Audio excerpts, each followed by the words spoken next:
What is up guys, Alex here and welcome back to another video. Today we're looking at the Panasonic G7, my go-to camera for YouTube and why I think this is the best budget camera you should get.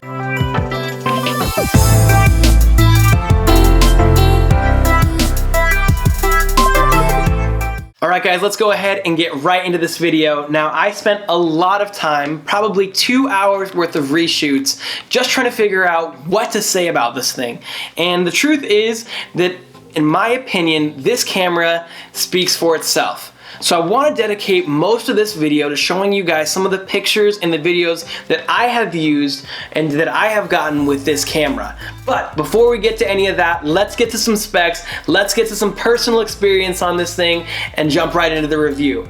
Now to start, this camera comes in at $700 as of today on Amazon, new. And for $700 you are getting a 16 megapixel micro four thirds sensor with a 14 to 42 millimeter stock lens, and this stock lens is easily the best stock lens I have ever used on any camera, period. And if you don't believe me, go check out some other reviews on this guy and you will hear a resounding sound that this lens is amazing. So you do not need to get the body only, get the one with the lens. It's not that much more expensive, and trust me, you will not regret getting it. Now the micro four thirds system is a great system. There's a ton of amazing lenses out there, but if you do not have a micro four thirds system lens that you want to use with this guy already, and you have maybe a Canon or Nikon lenses, you can easily put them on here with a Metabones adapter and you will be good to go with all of your favorite previous lenses. In addition to that, this guy has some great screens here on the back. Now to start off, it has a rotatable 1 million plus dot LCD screen that's a touchscreen, and in 2016, in my opinion, a touchscreen on a camera is amazing. You can touch to focus. There's a bunch of function buttons that are on the back touchscreen. You can change any of your parameters, get into the menu system, which is super nice compared to my Nikon D5300. The menu system on here, amazing. But getting sidetracked here. The other great display you have in the back here is a digital viewfinder. Now I was a little bit skeptical coming from an optical viewfinder using a digital viewfinder, but trust me, the advantages of this 2 million plus dot OLED viewfinder far outweigh any of the disadvantages you could come up with, and I found myself really enjoying having all the information and all of my normal back screen information up here when I'm using it out in broad daylight and maybe I can't see this as well. So love the digital viewfinder. It has a ton of amazing settings on here.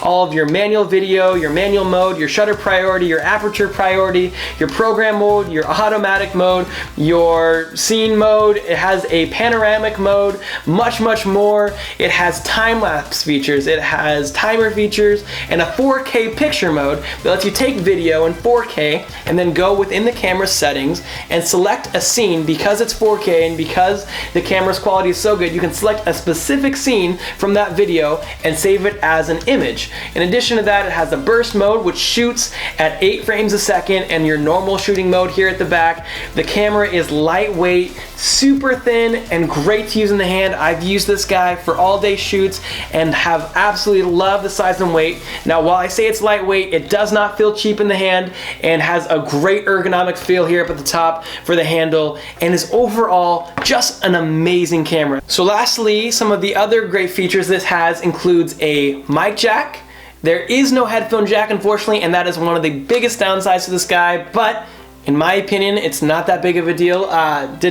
Was not a deal breaker for me. It also has a mini HDMI port and a remote port here on the other side, and it has Wi-Fi. So for those of you guys who know my review on the Nikon D5300, you know I love cameras that have Wi-Fi capabilities, and the app for this guy is actually super easy to use. I've loved getting a chance to use it, and I would highly recommend it to any of you guys out there. So lastly, I just want to get a chance to let this camera speak for itself. Now you guys know I've been using this for the past 2.5 months for all of my videos, but truthfully, the best way I think this camera can tell you its own review is by showing you. So without further ado, here is a small picture and video library for you guys to look at, all completely unedited, straight from the camera, and I hope you guys enjoy.